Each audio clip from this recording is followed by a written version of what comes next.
Okay, let's jump right into it. Let's do it. We're doing a deep dive today into something that feels incredibly universal, yet we rarely talk about how unprepared we often feel for it. I'm talking about the really complex emotional side of adulthood. Exactly. We all get the checklists, right? Get a job, pay your bills, maybe think about a house someday. Yeah, the practical stuff. Right. But what about the constant internal shifts? The um, feelings of loss that aren't about death, the new ways you suddenly have to learn to love people, or just the sheer weight of making endless decisions with no guidebook? That's the stuff that often gets missed, isn't it? Totally left out of the how-to for growing up. And that's precisely what we're digging into with the source material you shared. It's a personal reflection, and it really focuses on these less discussed, sometimes startling emotional parts of being an adult. Yeah, and our goal here isn't just to summarize it. We really want to pull out the key emotional insights, explore what they actually mean, and see how they resonate with that common feeling of just navigating life without a map. Hmm. Because adulthood, fundamentally, it isn't just about adding responsibilities. It's more about living with constant change, these unexpected griefs, and learning to let things go. Okay, so diving into this reflection, one of the first big themes that really jumps out is grief. But not the kind we usually think about, not tied directly to death. Right. It describes these quieter, almost invisible kinds of loss that just come with getting older. Invisible grief, I like that framing. Yeah, what's really insightful is how the source talks about it. It's often not some big sudden event. It's more like a slow erosion. Okay, like what? Well, think about grieving friendships that just fizzle out. Mm. The reflection mentions how best friends, people you told everything to, can just drift apart until they almost feel like strangers. Oh, that's so real. And there's often no big fight, no specific reason, just distance. Paths diverge. That quiet fading away. Yeah, It happens all the time, doesn't it? And it hurts partly because it's so hard to even talk about. It doesn't really fit the usual script for grief. exactly. And the source also touches on grieving uh, past versions of yourself. Hmm. Tell me more about that. Like the person you were in your early 20s, maybe you had all these certainties, or your life was defined by specific things, and you've just had to outgrow that person. Looking back, it feels like a completely different life, a different you. Absolutely. And related to that, grieving the life you maybe thought you'd have by now. Yes. Those timelines we set, the dreams, the ideas about how things should have unfolded. When reality takes a different turn, there's a real sense of loss for that future that didn't quite happen. Yeah, that blueprint you had in your head. And it also mentions the pain of watching your own path diverge from people you really care about. Hmm. Siblings, maybe, or close friends. Your lives just head in such different directions that the shared future you might have once assumed, well, it's just not possible anymore. Hmm. And that kind of hurt, as the source points out. It's incredibly tough to put a name on. There are no rituals for it, no automatic societal understanding like with other kinds of loss. But this reflection really validates that feeling, doesn't it? It acknowledges that quiet, nagging ache. It really does. It makes you realize, you're not the only one feeling this kind of unnamed sorrow. Okay, so if we're talking about these evolving relationships and diverging paths, that seems to lead pretty naturally into another theme the source covers, which is about how love changes in adulthood.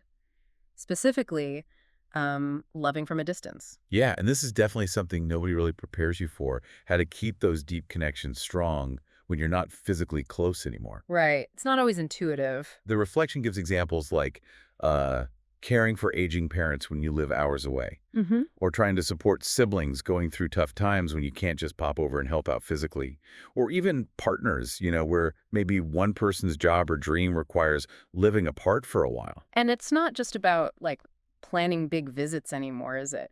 The source points out that this kind of love often involves these quiet, almost unseen efforts. Exactly. Things like juggling time zones to schedule a quick call, Yeah. or that sort of constant low-level worry you carry for someone who's far away, or sometimes, honestly, just sending a quick text or a meme because it's the only way to connect for a moment. It's a different kind of work, emotional and practical. Definitely. And this part of the reflection also brings up something quite difficult, a sometimes painful truth, Okay. that loving someone occasionally means you actually have to learn to let go a little. Oof.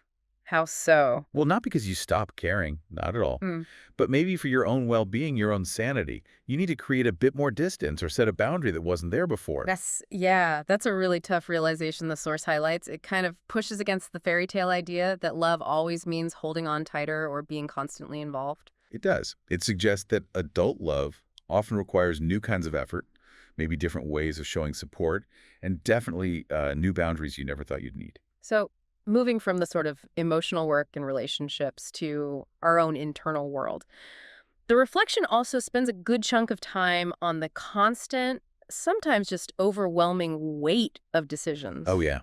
This is hugely relatable, I think. It's not just making the big decisions, it's the sheer number and frequency of choices you face constantly as an adult. Relentless. The source actually uses the term decision fatigue, I've heard that. and it feels right, doesn't it? It's that background hum of questions. Am I in the right job? Am I wasting my potential here? Should I move? Should I go back to school? Right. And even small choices feel like they carry weight. Exactly, because they all impact your time, your money, your energy, your relationships. Every little choice seems connected to the bigger picture somehow. And what makes it harder, something the reflection really emphasizes, is the lack of, well, external validation. Totally. There's no syllabus anymore telling you the right answer. No professor grading your life choices. No mentor giving you a clear thumbs up or thumbs down. You're often just feeling your way through it, right? Yeah. Making the best guess you can with what you know at the time. Yeah, learning as you go, basically. And that's where that huge mental load comes in. It's not just the decision itself, but all the thinking around it, weighing the options, trying to predict outcomes, and then living with the uncertainty of whether you picked right. hmm The source is pretty clear that this constant responsibility, this weight, can feel genuinely terrifying sometimes. Okay, so we've talked about the quiet grief, the challenges of loving from afar, the intense pressure of decisions. Sounds kind of heavy, doesn't it? It can be, yeah. But this reflection, importantly, offers a counterpoint. It also talks about the unexpected magic of adulthood, the good stuff you weren't necessarily prepared for either. Yes. What the source calls, quite beautifully, I think, the quiet joy. Quiet joy. Okay. These are the unexpected positive moments, often really subtle, Yeah. that actually come about because you're navigating all these challenges. Like what kind of moments? Well, like finally learning to genuinely enjoy your own company. The source mentions the simple pleasure of, say, cooking a nice meal just for yourself and finding real peace in that solitude, Okay. I get that. or that quiet little buzz of freedom you get from earned independence. Buying something meaningful with money you worked hard for, Hmm. recognizing the small win in that. Yeah, that feels good. And maybe the most powerful one the source mentions is that deep realization that you actually survived something you were maybe convinced would break you. Mm. Finding that strength you didn't know you possessed, Yeah. often discovered when you were alone and just had to rely on yourself. That resilience. That's profound. And it also connects to setting boundaries, right? Exactly. The unexpected sense of peace that can eventually come from setting a boundary. It might feel really difficult at first, but ultimately it creates necessary space for your own well-being. And the source also talks about how our personal spaces, our routines, they become anchors. Yes, the little corners of your life you curate, your plant-filled apartment maybe, or specific playlists, your morning coffee ritual, Your things. your things. The source suggests these aren't just random habits or decor. They're how you actively build a personal sense of home for yourself within all the uncertainty. There's deep comfort, strength, and peace to be found in creating and living in these spaces you've actually earned and shaped yourself.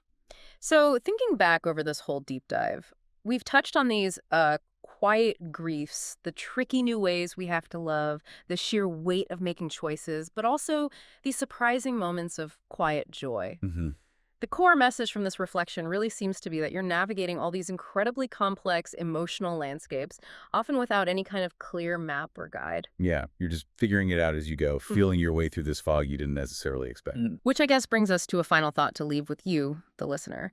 Given that adulthood seems to be fundamentally about this constant navigation, dealing with uncertainty and change, how does recognizing the strength you build and finding those moments of quiet joy within that process, how does that maybe reshape what being prepared for life actually means? It's a good question. The reflection seems to suggest there's a kind of quiet power in just the act of navigating itself Mm. and being present within these difficult, often unscripted parts of life. And, as the source reminds us at the end, despite maybe not feeling prepared in the way you thought you should be, you are here. You are navigating it. You're doing it. And that in itself is something really significant, something to acknowledge, and maybe, just maybe, something to allow yourself to feel a little quiet pride in.